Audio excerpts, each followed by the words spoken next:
Au début de cette journée, nous commençons par rendre grâce au Seigneur, nous laisser rencontrer par lui, accueillir sa parole, son pain de vie. Préparons-nous à cette Eucharistie en implorant sa miséricorde. Seigneur Jésus, parole éternelle du Père, tu viens illuminer les ténèbres de nos cœurs, prends pitié. Seigneur, prends pitié de nous. Seigneur, prends pitié de nous. Seigneur, prends pitié. Ô Christ, Verbe fait chair de notre chair, tu veux nous donner part à ta divinité, prends pitié. Ô Christ, prends pitié de nous. Ô Christ, prends pitié de nous. Ô Christ, prends pitié. Seigneur Jésus, élevé dans la gloire, tu réponds en nos cœurs l'orgueil de l'esprit, prends pitié. Seigneur, prends pitié de nous. Seigneur, prends pitié de nous. Seigneur, prends pitié. Que Dieu, dans son grand amour, nous fasse miséricorde, qu'il nous pardonne nos péchés et nous conduise sur les chemins de la vie éternelle. Amen. Ensemble, nous prions. Dieu éternel et tout-puissant, augmente en nous la foi, l'espérance et la charité. Et pour que nous puissions obtenir ce que tu promets, fais-nous aimer ce que tu commandes. Nous te le demandons par Jésus le Christ, notre Seigneur. Amen.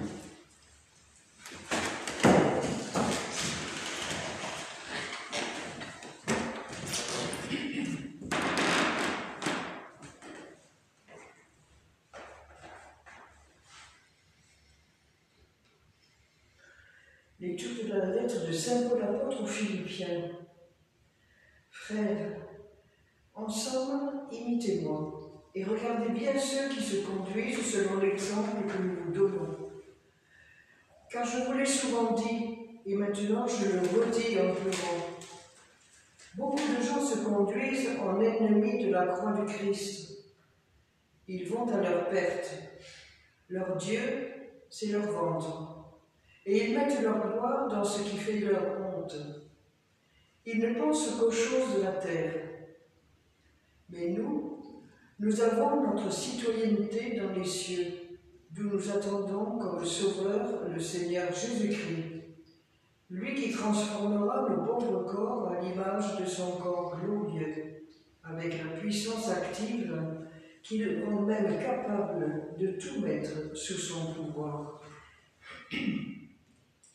Ainsi, mes frères bien-aimés, pour qui j'ai tant d'affection, vous, ma joie et ma couronne, tenez bon dans le Seigneur, mes bien-aimés. Parole du Seigneur. Nous rendons grâce à Dieu. Dans la joie, nous irons à la maison du Seigneur. Dans la joie, nous irons à la maison du Seigneur. Quelle joie quand on m'a dit « Nous irons à la maison du Seigneur. Maintenant notre marche prend fin devant tes portes, Jérusalem. » Dans la joie, nous irons à la maison du Seigneur.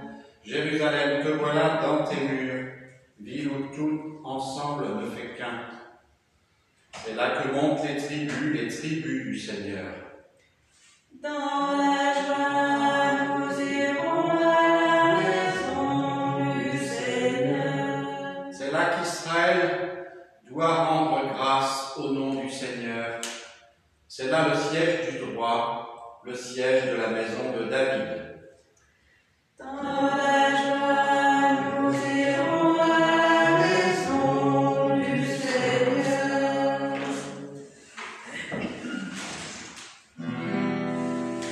Alléluia, Alléluia,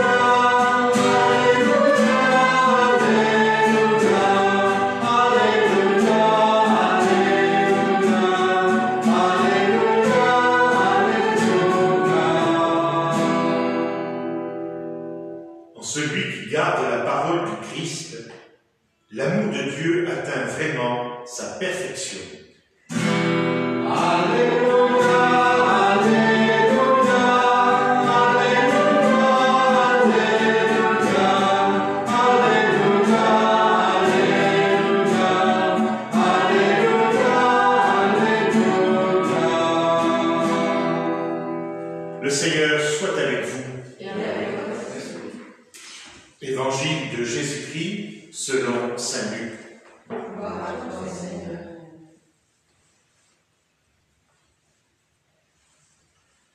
En ce temps-là, Jésus disait à ses disciples, un homme riche avait un gérant qui lui fut dénoncé comme dilapidant ses biens. Il le convoqua et lui dit, « Qu'est-ce que j'apprends à ton sujet ? Rends-moi les comptes de ta gestion, car tu ne peux plus être mon gérant. » Le gérant se dit en lui-même, « Que vais-je faire, puisque mon maître me retire la gestion? Travailler la terre, j'en ai pas la force. Mendier, j'aurai honte. Je sais ce que je vais faire pour qu'une fois renvoyé de ma gérance, des gens m'accueillent chez eux. » Il fit alors venir un par un ceux qui avaient des dettes envers son maître. Il demanda au premier, « Combien dois-tu à mon maître ?» Il répondit, « 100 barils d'huile. » Le gérant lui dit, « Voici ton reçu, vite, assieds-toi et écris 50. » Puis, il demanda à un autre, « Et toi, combien dois-tu » Il répondit, 100 sacs de blé. Le gérant lui dit, voici ton reçu, écrit 80. le maître fit l'éloge de ce gérant malhonnête, car il avait agi avec habileté. En effet, les fils de ce monde sont plus habiles entre eux que les fils de la lumière.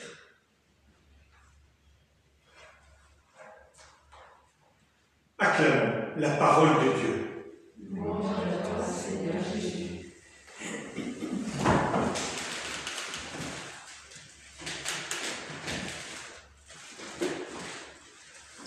Depuis quelques jours, saint Paul, dans sa lettre aux Philippiens, nous fait contempler le Christ Jésus. Hier, il nous disait que le bien qui surpasse tout, c'est la connaissance du Christ. Et aujourd'hui, en nous partageant sa souffrance, de voir beaucoup de gens se conduire en ennemis de la croix du Christ, il nous rappelle notre vocation. Nous avons notre citoyenneté dans les cieux. Nous attendons comme sauveur le Seigneur Jésus-Christ, qui transformera nos pauvres corps à l'image de son corps glorieux. Qu'est-ce être ennemi de la croix du Christ? C'est oublier que c'est en mourant sur la croix que Jésus nous a sauvés, nous a pardonnés. Notre salut n'est pas lié à des pratiques, à des dévotions. Le salut nous a été donné gratuitement, par pure grâce, sur la croix, par Jésus. Souvenons-nous des paroles de Paul hier. Je considère tout cela, la circoncision, etc., comme une perte à cause de ce bien qui surpasse tout, la connaissance du Christ. Ces paroles de Paul sont le fruit de sa rencontre avec le Christ. Il s'est laissé saisir par lui. Il découvre que c'est la foi en Jésus, crucifié et ressuscité, c'est la foi qui sauve. Alors, avec Paul, apprenons à aimer la croix de Jésus. Et ici, à Nevers, Bernadette nous accompagne. Elle nous dit, par exemple, « Ô Jésus, gardez-moi sous l'étendard de votre croix.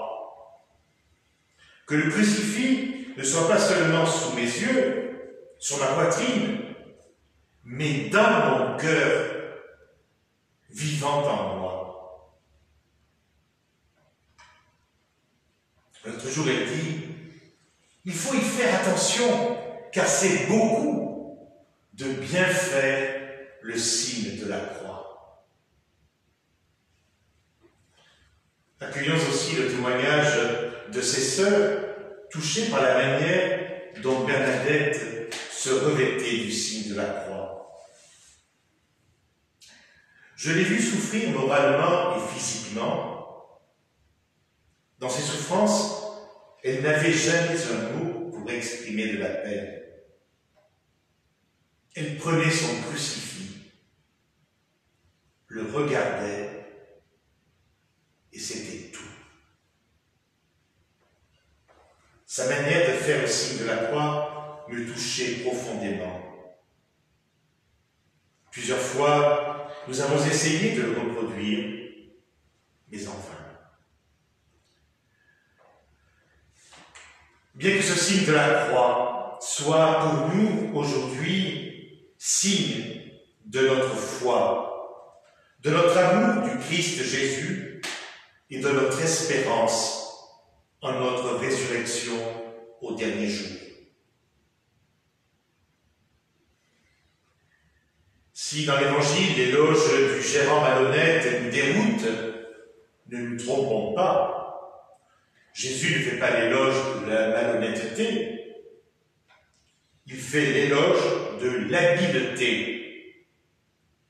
Et cet éloge questionne nos moyens pour nourrir notre foi, pour vivre en baptisé, en disciples missionnaires pour vivre notre attachement au Seigneur Jésus.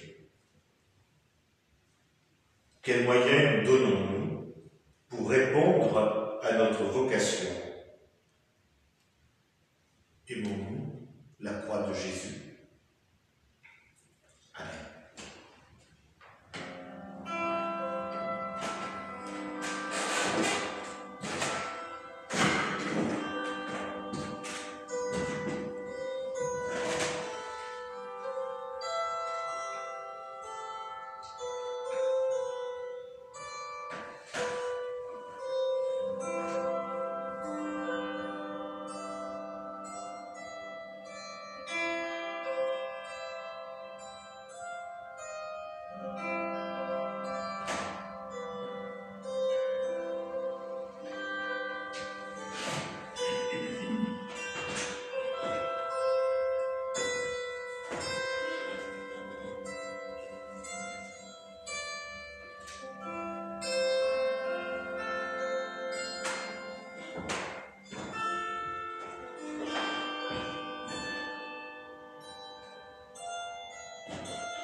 Prions ensemble au moment d'offrir le sacrifice de toute l'Église. Seigneur, que cette Eucharistie soit pour toi une offrande pure et pour nous le don généreux de ta miséricorde. Nous te le demandons par Jésus le Christ, notre Seigneur. Amen. Le Seigneur soit avec vous. Il est avec votre esprit. Élevons notre cœur. Nous le tournons vers le Seigneur. Rendons grâce au Seigneur notre Dieu. Cela est juste et bon. Vraiment, il est juste et bon de te rendre gloire, de t'offrir notre action de grâce toujours et en tout lieu. À toi, Père très saint, Dieu éternel et tout-puissant, par le Christ notre Seigneur. Le rappel de sa mort provoque notre amour. L'annonce de sa résurrection ravive notre foi. La promesse de sa venue nourrit notre espérance. C'est pourquoi, avec les anges et tous les saints, nous chantons et proclamons. Saint, Saint, Saint Seigneur, Dieu de l'univers. Saint, Saint, Saint Seigneur, Dieu de l'univers. Ciel et terre sont remplis de ta splendeur et de ta gloire. Hosanna au plus haut des cieux.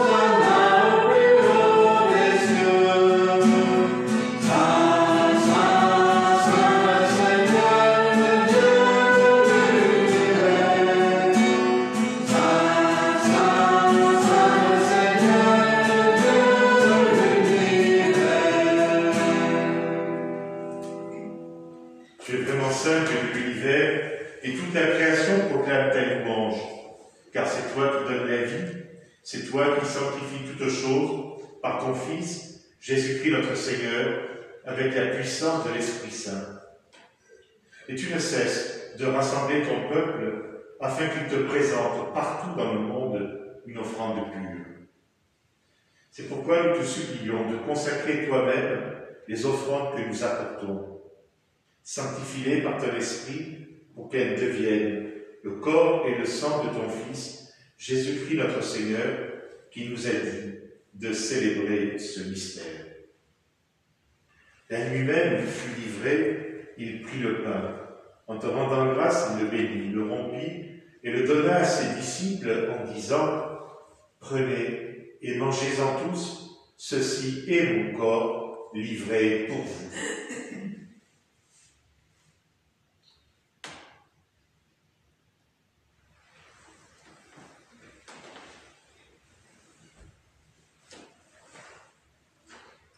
De même, à la fin du repas, il prit la coupe. En te rendant grâce, il la bénit et la donna à ses disciples en disant « Prenez et buvez-en tous, car ceci est la coupe de mon sang, le sang de l'alliance nouvelle et éternelle, qui sera versé pour vous et pour la multitude en rémission des péchés. Vous ferez cela en mémoire de moi. »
Alors que nous attendons son dernier avènement, nous présentons cette offrande vivante et sainte pour te rendre grâce. Regarde, Seigneur, le sacrifice de ton Église et daigne reconnaître celui de ton Fils qui nous a rétablis dans ton alliance. Quand nous serons nourris de son corps et de son sang et remplis de l'Esprit Saint, accorde-nous d'être un seul corps, un seul esprit dans le Christ. Que l'Esprit Saint fasse de nous une éternelle offrande à ta gloire, pour que nous obtenions un jour les biens du monde à venir, auprès de la Vierge Marie, la bienheureuse Mère de Dieu. Que Saint Joseph, son époux, avec les apôtres, les martyrs, Sainte Bernadette et tous les saints qui ne cessent d'intercéder pour nous. Et maintenant, nous te supplions, Seigneur, par le sacrifice qui nous réconcilie avec toi, étends au monde entier le salut et la paix. Affermis la foi, la charité, l'espérance de ton Église au long de son chemin sur la terre. Veille sur ton serviteur, le pape François, notre évêque Thierry, l'ensemble des évêques, les prêtres, les diacres et tout le peuple des rachetés. Écoute les prières de ta famille assemblés devant toi, et ramène à toi, Père très aimant, tous tes enfants dispersés. Accueille nos prières pour Marie-Paul et Aimée. Nous te prions aussi pour nos frères défunts, pour les hommes qui ont quitté ce monde et dont tu connais la voiture, en particulier Ginette Vialet. Reçois-les dans ton royaume, où nous espérons être comblés de ta gloire, tous ensemble et pour l'éternité, par le Christ notre Seigneur, par qui tu donnes au monde toute grâce et tout bien.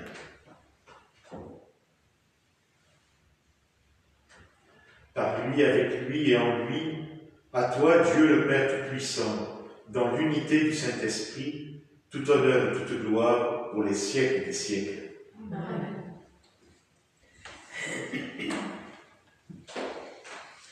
En communion les uns avec les autres, unis par l'Esprit Saint, nous pouvons dire « Notre Père, qui es aux cieux, que ton nom soit sanctifié, que ton règne vienne, que ta volonté soit faite sur la terre comme au ciel. Donne-nous aujourd'hui notre pain de ce jour. Pardonne-nous nos offenses, comme nous pardonnons aussi à ceux qui nous ont offensés, et ne nous laisse pas entrer en tentation, mais délivre-nous du mal. Délivre-nous de tout mal, Seigneur, et donne la paix à notre temps. Par ta miséricorde, libère-nous du péché, sois notre force dans les épreuves de cette vie, quand nous espérons le bonheur que tu promets et la venue de Jésus-Christ notre Sauveur. Car c'est à toi qu'appartiennent le règne, la puissance et la gloire, pour les siècles des siècles. Seigneur Jésus-Christ, tu as dit à tes apôtres, je vous laisse la paix, je vous donne la paix. Ne regarde pas nos péchés, mais la foi de ton Église. Pour que ta volonté s'accomplisse, donne-lui toujours cette paix et conduis-la vers l'unité parfaite, toi qui règnes pour les siècles des siècles. Amen. Que la paix du Seigneur soit toujours avec vous. Et avec votre esprit.